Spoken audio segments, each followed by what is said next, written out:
Hi, this is Priscilla with Scylla Travel. I'm coming at you from the Department of Motor Vehicles in my locale. Actually, I had to drive like 20 miles out of the way because the one that's closest to me, the line was out the door, wrapped around the building. So it was just totally ridiculous. So I said, you know what, let me drive on down to the next town, a rural town called St. George, because I live in the Charleston, South Carolina area. So, like I said, make sure you get your real ID. In my state, in order to get your real ID, there's a tool on the DMV's website where you can check to see if you can do it online or whether or not you have to go into the building to do it. Physically go there and do it. So I checked online on the tool. You put your driver's license number in and your zip code, and then the DMV already has you. And it tells you whether you can come in or you can do it online. So there's some requirements, some specific requirements for your real ID, because that is now federal law. The states have to be compliant by the 30th of September of 2020. That's when the fiscal year ends for the United States government. And then October 1st begins the new year, fiscal year, October 1. So October 1, everybody has to be real ID compliant. You get your real ID from your state. And that's just your driver's license or your identification card, because some people have non-driver's IDs, stating that it is compliant with federal law. And this came out of the Real ID law that was enacted after 9/11. So they need to verify you are who you say you are. So there's a little star in the upper right corner of the driver's license or the identification card from your state that says indicates that it's real ID compliant. So hence the term Real ID. So let's see, I had a little brochure from my state that they have in the DMV. So I thought I was all ready. So I'm like, I need to make sure that I get mine, because I don't want to wait till the last minute. But I said, this is the holiday week, I'm off, I'm gonna go. So I think I'm all ready. I have my Social Security card.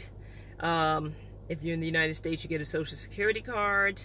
I'm not sure if you are a foreign national, and I don't know. I don't know what the requirements are for that. I'll have to look. It's possible to get one. But if you're a naturalized citizen, so you have your Social Security card, you have to have your birth certificate, and you have to have two proofs that you live at the residence that you say you live at. Generally, that's like a utility bill. So I bring my water bill and then another bill that I have. And I have all these documents, and I go to my local office. Like I said, the line was ridiculous. It was out the door, wrapped around the building. So I said, I'm going to drive 30 miles, 30 miles from where I was, but like about 20 miles from my home. So I come here, I get my ticket, and I'm waiting. The DMV takes a long time anyway, but this is fast compared to like the city that I live in, because it's much bigger. Well, I get there to the counter. She's like, you have everything. Here's my old driver's license, Social Security card, birth certificate, and two bills. She's like, oh, she looks at my birth certificate. I didn't think anything of this, right? I forgot that my birth certificate is in my maiden name. Didn't even think about it. So she asked me for my marriage license. She said, do you have your marriage license? I'm like, no. I've been married for almost 20 years. Didn't think to get that. She's like, well, we need proof of when your name changed. And I'm like, oh my God, because my Social Security card clearly has the name change on there. I did that with a Social Security office almost 20 years ago. Oh my God. So let that be a lesson to you. You know how these places are a bureaucracy, and that's not clear on the DMV's website. I read that multiple times. If you're married, And of course, your birth certificate is going to be in your maiden name.